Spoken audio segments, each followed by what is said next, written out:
Chapter 18 basically leadership management, main leader होता कौन है, मैनेजर कौन है, उनकी ड्यूटीज क्या है, वो क्या फंक्शन परफॉर्म करते हैं। तो लीडरशिप को जब हम डिफाइन करते हैं तो इज इंटरपर्सनल इन्फ्लुएंस। लीडर वो होगा जो कि इंडिविजुअल्स को इन्फ्लुएंस कर सके, लोग उसकी बात को फॉलो करें, लोग उसकी डायरेक्शंस को जो है वो खुद से फॉलो करें, मोटिवेटेड होके फॉलो करें। मोटिवेशन बेसिकली क्या है कि एक इंडिविजुअल को हम कहेंगे कि वो मोटिवेटेड है अगर he is willing to work at his own, directed towards the achievement of goal और गोल्स। तो बेसिकली क्या करता है कि लीडर जो है वो एक कंसाइज कॉन्शियस एक्टिविटी है, अनकॉन्शियस नहीं है, खुद नहीं है, वो जानबूझ के काम करके सोच समझ के काम कर रहा है। और वो क्या काम कर रहा है, सेटिंग गोल्स।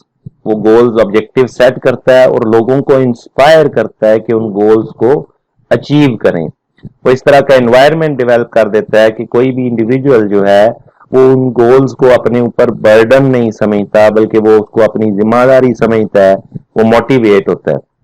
जबकि management is effective use and coordination of business resources. अब बिजनेस रिसोर्सेज क्या हो सकते हैं, वो उनके एसेट्स हैं, वो कैश है, वो ह्यूमन रिसोर्स है, वो इंटेलेक्चुअल प्रॉपर्टी है, वो कुछ भी हो सकता है। मैनेजर का काम ये है कि उसको इफेक्टिवली यूज करे। अब अगेन जब हम इफेक्टिवनेस की बात करते हैं तो जो डिजायर्ड आउटपुट है वो अचीव होनी चाहिए in order to achieve the key objectives with maximum efficiency. और दूसरा जो मेन पर्पस है वो क्या है, एफिशिएंसी। अब इकोनॉमी जो है वो इशू होता है लेकिन वो लाजमी नहीं है, लेकिन एफिशिएंसी एंड इफेक्टिवनेस जो है ये दोनों बेसिक चीजें हैं कि रिसोर्सेज को इस तरह से कोऑर्डिनेट किया जाए। प्रोडक्शन प्रोसेस है, सेल का प्रोसेस है, डिफरेंट डिपार्टमेंटल एक्टिविटीज हैं, उनमें कोऑर्डिनेशन इस तरह से डेवलप की जाए कि business resources effectively and efficiently use हो रहे हों। Managers have an overall aim of ensuring that everything that needs to be done within an organization is done on time and to an appropriate standard. For example, हम पहले बात कर चुके हैं कि सेल्स का बजट है वो पहले बनेगा, उसकी बेस पे प्रोडक्शन का बजट बनेगा, उसकी बेस पे मटेरियल परचेज का बजट बनेगा। अब ये ना हो कि सेल का ऑर्डर आ गया लेकिन प्रोडक्ट अभी तक प्रोड्यूस नहीं हुई। प्रोडक्ट प्रोड्यूस क्यों नहीं हुई, क्यों मटेरियल इन टाइम परचेज नहीं हुआ। तो सारी की सारी जो एक्टिविटीज हैं वो ऑन टाइम होनी चाहिए। They are usually given authority in the organisation. अब जाहिर सी बात है अगर मैनेजर ने काम करवाना है तो उसके पास अथॉरिटी होनी चाहिए। Is not necessarily a leader. अब मैनेजर जो है वो efficient and effective utilisation of resources जो है उसको इंश्योर कर रहा है। अब उसमें अगर उसको काम जबरदस्ती भी करवाना पड़ता है, ड्यूटीज इंपोज भी करनी पड़ती हैं तो वो करेगा। जबकि लीडर जो है वो लोगों को इन्फ्लुएंस करेगा कि गोल्स जो है उनको अचीव करें। और नॉर्मली जब लीडर एक रोल प्ले कर रहा होता है अपना, तो लोग जो है वो मोटिवेटेड होते हैं, वो लोगों के में एक थ्रिल पैदा कर देता है कि वो हार्ड वर्क करें और क्या कहते हैं गोल्स को अचीव करें। द मैनेजर, अब डिफरेंस की अगर हम बात करें तो मैनेजर जो है वो एक एडमिनिस्ट्रेटर का रोल प्ले करता है, जबकि लीडर जो है वो इनोवेट करता है, वो न्यू आइडियाज के बारे में सोचता है, वो डिस्कशंस करता है, वो स्पीचेस करता है, वो अपना मैसेज कन्वे करता है और इस तरह से कन्वे करता है कि लोग उसको अपनी एक मॉरल ऑब्लिगेशन समझ लेते हैं। The manager relies on control, कि वो उसके पास अथॉरिटी होगी जिसको वो इम्प्लीमेंट करेगा, जबकि लीडर जो है वो लोगों को इंस्पायर करता है। लोग समझते हैं कि जो लीडर बात कर रहा है वो उनकी फेवर में है। The manager has his eye on the problem bottom line, कि असल इशू क्या है। The leader looks to the future. Manager जो है वो normally day to day current scenarios जो है उस पर फोकस होता है उसका, जबकि लीडर जो है वो फ्यूचर के बारे में सोचता है कि कल आने वाला जो कल है उसको में हम बेहतर तरीके से कैसे ऑर्गेनाइजेशन जो है वो एवॉल्व करेगी। उसके बाद जो तीसरी चीज है वो है supervision. Supervisor is a person given responsibility for planning and controlling the work of a group of employees. तो सुपरवाइजर का जो डायरेक्ट ताल्लुक है वो किसके साथ है? एम्प्लॉइज के साथ। अब जब हमने रिसोर्सेज की बात की थी तो नॉन करंट एसेट की यूटिलाइजेशन, प्रोडक्शन प्रोसेस, बजटिंग, ये सारे काम मैनेजर कर रहा है, जबकि सुपरवाइजर जो है उसको सिर्फ ये ड्यूटी दी गई है कि एम्प्लॉइज को जो है वो कंट्रोल करे, उनकी एक्टिविटीज के बारे में प्लान करे। और प्लानिंग क्या था कि ऑब्जेक्टिव सेट करे, उन्होंने डेली बेसिस पे क्या काम करना है, और कंट्रोल करे जो उनको टारगेट दिया गया है वो अचीव हो रहा है या नहीं हो रहा है, एक्चुअल रिजल्ट्स को बजट्स के साथ कंपेयर करे। They are responsible for ensuring that specified task are performed correctly and efficiently by the group. तो सुपरवाइजर जो है वो मैनेजर्स के नीचे काम कर रहे होते हैं। अब सुपरवाइजर के जो की फंक्शंस के हैं, as well as supervision, they will also undertake technical or operational work alongside the group they oversee।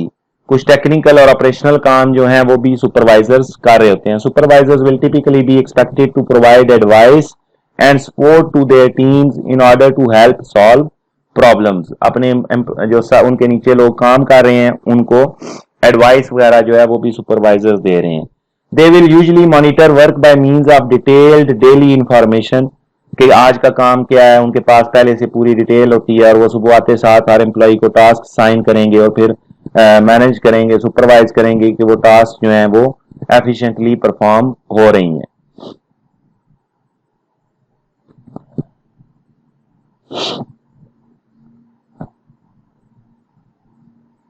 अब अथॉरिटी, अब मैनेजर जो है वो हम पहले बात कर चुके कि मैनेजर के पास अथॉरिटी होती है, अगर वो अथॉरिटी नहीं है उसके पास तो वो डिसीजन मेकिंग कर ही नहीं सकता। तो अथॉरिटी जो है वो बेसिकली क्या है? Authority refers to the relationship between the participants within an organisation, के दो जो पार्टिसिपेंट हैं या दो तीन हैं, तो ऊपर मैनेजर बैठा हुआ है, उसके नीचे जो है वो तीन लोग काम कर रहे हैं, तो मैनेजर के पास अथॉरिटी है कि वो इनको डायरेक्शन दे सकता है, इनसे काम करवा सकता है। अब authority is the right to give orders.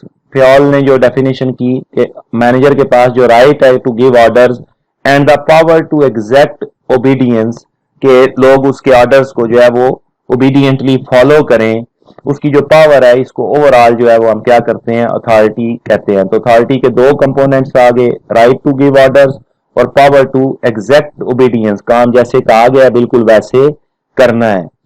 Authority is right to do something, कि वो मैनेजर के पास ये राइट है कि वो कुछ भी कर सकता है, बहरहाल वो एक स्कोप तो उसका जरूर होगा। और ask someone else to do something and expect it to be done, तो वही जब वो एग्जैक्ट ओबीडियंस की बात है तो मैनेजर जो है वो ये एक्सपेक्ट कर रहा होता है कि जो काम उसने कहा है वो उसी तरह से होगा। अब जब मैनेजर के पास अथॉरिटी होगी तो ऑटोमेटिकली वो जो भी ऑर्डर्स दे रहा है उनके लिए वो खुद रिस्पॉन्सिबल भी होगा। Responsibility is the liability of a person to be called to account for his or her actions, कि उनके जो मैनेजर के जो एक्शंस हैं उनके लिए वो अकाउंटेबल होगा। It express the obligation of a person has to fulfil a given task. A person is said to be responsible for a piece of work when he or she is required to ensure that work is done। अब उसके पास जब authority थी कि उसने काम करवाना है तो इन टाइम काम होने के लिए वो रिस्पॉन्सिबल होगा। Note the responsibility can not be delegated to others. Authority जो है वो डेलीगेट की जा सकती है लेकिन रिस्पॉन्सिबिलिटी जो है वो डेलीगेट नहीं की जा सकती। अगर अथॉरिटी आगे डेलीगेट की भी जाएगी तो अल्टीमेट रिस्पॉन्सिबिलिटी जो है वो उस मैनेजर की होगी जिसके पास फाइनल अथॉरिटी है। तो वो अथॉरिटी जो है वो जब आगे डेलीगेट की जाती है तो ए है, ए के नीचे बी है, बी के नीचे सी है, तो सी जो है वो काउंटेबल है बी को, बी काउंटेबल है ए को, और ए जो है वो आगे हायर बोर्ड ऑफ डायरेक्टर्स है सपोज इसके ऊपर, वो उनको काउंटेबल है। अब बोर्ड ऑफ डायरेक्टर ने अथॉरिटी अगर ए को दी है, उसने बेशक आगे बी और सी को ट्रांसफर कर दी है, फाइनली जो है रिस्पॉन्सिबल होगा वो ए ही होगा बोर्ड ऑफ डायरेक्टर को। तो अब ये ए की रिस्पॉन्सिबिलिटी है कि अगर वो बी को अथॉरिटी डेलीगेट कर रहा है तो बी में क्या उतनी स्किल्स हैं, रिक्वायर्ड स्किल्स हैं कि वो उस अथॉरिटी को प्रॉपरली यूज कर सके। अब हमने बात की कि अथॉरिटी जो है वो बेसिकली पावर भी एक मैनेजर को दे रही होती है कि वो अपना काम जो है वो लोगों से करवा सके। अब अथॉरिटी और पावर में जो थोड़ा सा डिफरेंस है कि अथॉरिटी जो है वो एक लीगल राइट है। फॉर एग्जांपल एक डीएसपी है या एसपी है या कर्नल है, जनरल है, तो उनके पास लीगली जो राइट्स हैं वो उनकी अथॉरिटी है कि वो किस हद तक डिसीजन मेकिंग कर सकते हैं, क्या काम कर सकते हैं। जैसे मजिस्ट्रेट है तो वो किसी भी जगह पे अगर मुजाहरा हो रहा है तो मजिस्ट्रेट के पास ये लीगल अथॉरिटी है कि वो वहां पे गोली चलाने का ऑर्डर दे सकते हैं। While power is the ability to do something. अब वो जो उनकी अथॉरिटी है, अगर वो उसको इंप्लीमेंट करना चाहते हैं तो उनके अंदर एबिलिटी होनी चाहिए कि वो उस अथॉरिटी को इंप्लीमेंट कर सकें। That is called ability. तो अब लाजमी नहीं है कि एक बंदे के पास अथॉरिटी हो तो उसके पास पावर भी हो। अगर उसमें एबिलिटी नहीं है, वो लोगों को इन्फ्लुएंस नहीं कर सकता, वो बहुत शाय पर्सन है, तो उसको अथॉरिटी दे भी दी जाए तो पावर उसके पास नहीं होती। अब पावर जो है वो कैसे आती है किसी बंदे के पास, तो वो डिफरेंट रिसोर्सेज हैं पावर के। रिवॉर्ड पावर के एक बंदा जो है वो अपने सब ऑर्डिनेट्स की जो वेजेस वगैरह है अगर वो डिफाइन कर सकता है, उनके बोनस जो है वो डिफाइन कर सकता है, तो उसके पास रिवॉर्ड पावर है। अब अथॉरिटी है उसके पास, वो ऑर्डर देगा। अब उस अथॉरिटी को इंप्लीमेंट करने के लिए उसको जो पावर चाहिए है वो रिवॉर्ड की शक्ल में है कि वो अनाउंस कर देता है कि जो अच्छा परफॉर्म करेगा मैं उसको रिवॉर्ड दूंगा। तो अब रिवॉर्ड उसकी डिस्पोजल पे है, तो उसने उसको पावर दे दी कि वो अपनी अथॉरिटी जो है, एबिलिटी जो राइट टू डू समथिंग है, उसको वो एबिलिटी टू डू समथिंग में कन्वर्ट कर सके। दूसरी जो सोर्स ऑफ पावर है वो कोएर्सिव पावर है। On one person having the ability to punish another person for failing to carry out. तो ये जो पुलिस के पास पावर होती है, उनके पास लीगल अथॉरिटी है, साथ उनके पास पावर भी है कि वो किसी को भी गिरफ्तार करके हवालात में डाल दें। एक्सपर्ट पावर है, एक बंदा मैनेजर है, उसके पास नॉलेज इतना है, वो उसकी एक्सपर्टीज इतनी है कि वो जब किसी को काम कहता है तो लोग ऑटोमेटिकली उसकी जो बात है वो मानते हैं। उसकी जो एबिलिटी है कि टू डू समथिंग वो इंक्रीज हो जाती है उसकी अपने नॉलेज की बेस पे।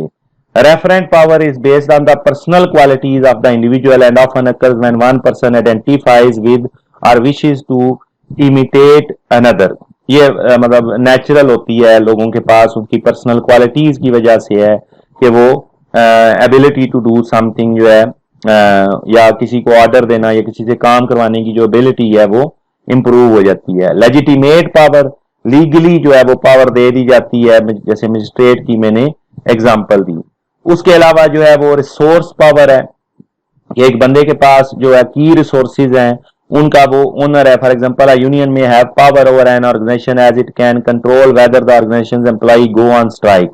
तो ये क्योंकि लेबर जो है वो एक रिसोर्स है ऑर्गेनाइजेशन का, तो उस रिसोर्स को ट्रेड यूनियन कंट्रोल कर रही होती है। अगर ट्रेड यूनियन कहेगी कि सारे एम्प्लॉइज जो हैं वो स्ट्राइक पे चले जाएं तो ऑटोमेटिकली जो है कंपनी जो है वो बंद हो जाएगी।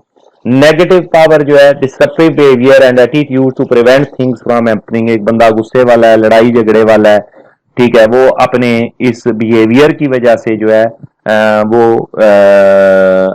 अपना जो मन मर्जी है अगर वो कर सकता है, तो ये बेसिकली उसके पास नेगेटिव पावर है।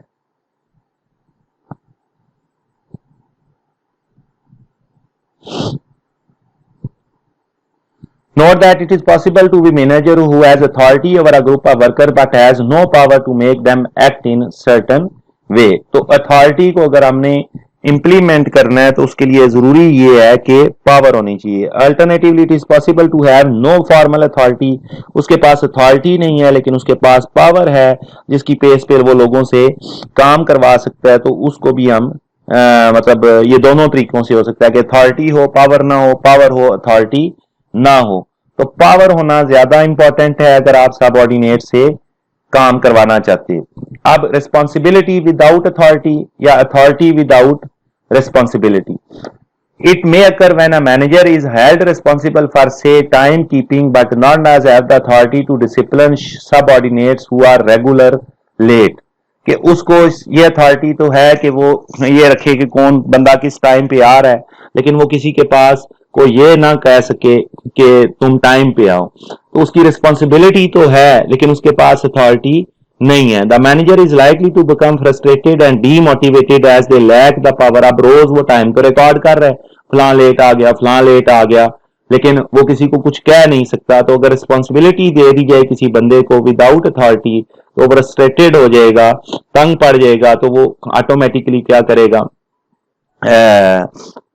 उससे जान छुड़ाने की कोशिश करेगा। अथॉरिटी विदाउट रिस्पॉन्सिबिलिटी अगर दे दी जाए तो उस अथॉरिटी को जो है लोग मिस यूज करेंगे, क्योंकि उसको पता है कि उसको कोई बंदा पूछ नहीं सकता, वो काउंटेबल नहीं है। तो दोनों सूरतों में कि रिस्पॉन्सिबिलिटी विदाउट अथॉरिटी या अथॉरिटी विदाउट रिस्पॉन्सिबिलिटी जो है, दोनों चीजें ऑर्गेनाइजेशन के लिए जो है वो बेनिफिशियल नहीं है। अब एक मैनेजर जो है उसको क्या करना चाहिए, उसके बारे में जो डिफरेंट लोग हैं उन्होंने डिफरेंट थ्योरीज पेश की। उसमें सबसे पहले क्लासिकल स्कूल ऑफ मैनेजमेंट है, जो 18 सेंचुरी से लेके 19 सेंचुरी के शुरू तक जिन लोगों ने कहा कि मैनेजर जो है वो क्या काम करता है। तो सबसे पहले फियोल ने जो है 5 मेन फंक्शंस जो हैं वो डिफाइन किए कि कोई भी मैनेजर किसी भी ऑर्गेनाइजेशन के अंदर होगा तो ये 5 मेन फंक्शंस जो है वो परफॉर्म करेगा। वो 5 मेन फंक्शंस बेसिकली क्या है? सबसे पहले उसमें फोरकास्टिंग एंड प्लानिंग। तो प्लानिंग में क्या था? ऑब्जेक्टिव सेट किए जा रहे थे, उन ऑब्जेक्टिव्स को अचीव करने के लिए डिफरेंट स्ट्रेटजीज जो हैं, कोर्स ऑफ एक्शंस जो हैं, उनको एवेल्युएट किया जा रहा था। उसके बाद दूसरा जो मेन फंक्शन है उसका वो है कंट्रोल। अब setting targets, measuring the outcomes. अब कंट्रोल क्या था? जो बजट ऑब्जेक्टिव्स हैं उनको एक्चुअल रिजल्ट्स के साथ कंपेयर करना, और उसकी बेस पे जो है अगर एक्चुअल रिजल्ट्स वेरी कर रहे हैं तो जो रेमेडियल एक्शंस लेना जो है, इसको हम कंट्रोल कहते हैं। फीडबैक कंट्रोल है, एक्चुअल रिजल्ट्स हैपनिंग के बाद जो कंट्रोल प्रोसीजर रेमेडियल मेजर्स लिए जा रहे हैं। फीड फॉरवर्ड कंट्रोल है कि अगर फ्यूचर में आपको लग रहा है कि कुछ गलत हो जाएगा तो पहले से रेमेडियल मेजर्स जो हैं वो ले लें। कोऑर्डिनेशन, जो डिफरेंट एक्टिविटीज हैं एक ही ऑर्गेनाइजेशन के अंदर, मार्केटिंग डिपार्टमेंट है, सेल्स, बजटिंग वगैरह जिसमें हमने बात की थी कि sales budget, production budget, purchase budget, independent है। तो ये डिफरेंट एक्टिविटीज के दरमियान कोऑर्डिनेशन डेवलप करना भी मैनेजर की जिम्मेदारी है। Organisation divide the work into task and project. अब वो क्या होता है कि वर्क को ऑर्गेनाइज कर रहा है तो एक बेसिक काम है, जिस तरह ऑर्गेनाइजेशनल स्ट्रक्चर होती है कि उसको सब पार्ट्स में डिवाइड कर दिया, फिर हर एक बंदे को एक ड्यूटी असाइन कर दी, फिर इंश्योर किया कि जिस बंदे को जो ड्यूटी दी जा रही है उसमें उसके लिए प्रॉपर स्किल्स मौजूद हैं या नहीं। और कमांडिंग जो है, ऑर्डर देना, इंस्ट्रक्शन देना और अपनी अथॉरिटी को डेलीगेट करना सब ऑर्डिनेट्स को, दिस इज कॉल्ड कमांड। तो फ्योल ने ये कहा कि मैनेजर कोई भी होगा वो 5 बेसिक फंक्शंस जो हैं वो ये परफॉर्म करेगा। उसके बाद टेलर है। टेलर ने बेसिकली दोनों तरीके से हम इसकी बात करेंगे कि टेलर ने जो है वो एक थ्योरी दी कि लोगों को कैसे मोटिवेट किया जा सकता है। वो जब आप मोटिवेशनल थ्योरीज को देखेंगे तो वहां पे ये चीज दोबारा डिस्कस करेंगे। लेकिन टेलर ने जो है वो मैनेजमेंट का एक प्रोसेस बताया। टेलर ने ये कहा कि आप वर्क स्टडी करें, डिफरेंट मेथड्स ऑफ प्रोडक्शन को एवेल्युएट करें, उनमें से जो बेस्ट मेथड ऑफ प्रोडक्शन है उसको हाईलाइट करें और सिलेक्ट कर लें। उस बेस्ट मेथड ऑफ प्रोडक्शन को के मुताबिक सारे एम्प्लॉइज को ट्रेन करें, इंप्लीमेंट करें, उसको उसके मुताबिक ट्रेन करें, और उसके बाद जो बेहतर परफॉर्म करे उसको उसकी परफॉर्मेंस के मुताबिक रिवॉर्ड दें। टेलर ने जो बात की थी बेसिकली उसने ये कहा था कि एक्चुअली जो रेम्यूनरेशन है, वेजेस जो हैं, इज द ओनली मोटिवेशन। उसने कहा था कि लोग जो हैं वो सिर्फ पैसा कमाने के लिए जॉब करते हैं। तो उसने एक साइंटिफिक मैनेजमेंट मेथड दिया। Task should be analysed in detail to determine the most efficient method. सबसे पहला काम है बेस्ट मेथड ऑफ प्रोडक्शन जो है उसको हाईलाइट करें। Staff member should be scientifically manage, only the most suitable people should be chosen. अब जो उस मेथड ऑफ प्रोडक्शन है उसको इंप्लीमेंट करें, उसके मुताबिक एम्प्लॉइज को ट्रेन करें, और जो बंदा जिस जॉब के लिए बेस्ट फिटेड है उससे वही काम करवाएं। मैनेजर शुड मेक ऑल की डिसीजन, यानी कि एटोक्रेटिक लीडरशिप स्टाइल है, इंस्ट्रक्शंस दे और हर एम्प्लॉय के लिए जो है वो लाजमी है कि उन इंस्ट्रक्शंस के मुताबिक काम करे। क्योंकि हमने उस बेस्ट मेथड ऑफ प्रोडक्शन को इंप्लीमेंट करना है।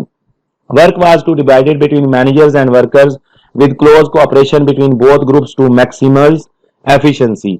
अब मैनेजर ने इंस्ट्रक्शन देनी है और वर्कर्स ने प्योरली उन इंस्ट्रक्शंस के अकॉर्डिंग जो है वो काम करना है। उसके बाद उसने कहा कि फिर जो एम्प्लॉई है जो सबसे अच्छा परफॉर्म करेगा उसको मनी एज अ रिवॉर्ड दिया जाएगा, तो वो मोटिवेट होगा। अब क्रिटिसिज्म जो क्लासिकल मॉडल्स पे, दो क्लासिकल मॉडल्स थे, फ्योल का और टेलर का, इन दोनों में जो एक बेसिक चीज थी वो ये थी कि जो लीडरशिप है या ह्यूमन रिलेशनशिप है उसको इग्नोर किया गया और उन्होंने ये कहा कि मैनेजर मतलब उन्होंने वेल डिफाइंड ड्यूटीज एस्टेब्लिश कर दी कि काम करवाने का बेहतरीन तरीका सिर्फ यही है, लेकिन ऐसा नहीं होता। There is not always a best way of doing a particular job. Manager realize that employees can have valuable insight into a job and can make important suggestions for improvements. And many workers are motivated by factors other than financial rewards. अब यहाँ पे ये था कि दोनों ने जो दी थी थ्योरीज थी, फ्योल की है या टेलर की है, दोनों वन डायरेक्शनल थी from top to bottom. Manager जो है वो इंस्ट्रक्शन दे रहा था, एम्प्लॉय पार्टिसिपेशन जो है इन्होंने सिरे से इग्नोर कर दी और फाइनेंशियल रिवॉर्ड को जो है वो खाली मोटिवेटर कंसिडर किया। हालांकि there are other factor, job security है, working environment, better working environment है, वो और भी बहुत से फैक्टर्स हैं जो कि एम्प्लॉइज को मोटिवेट करते हैं।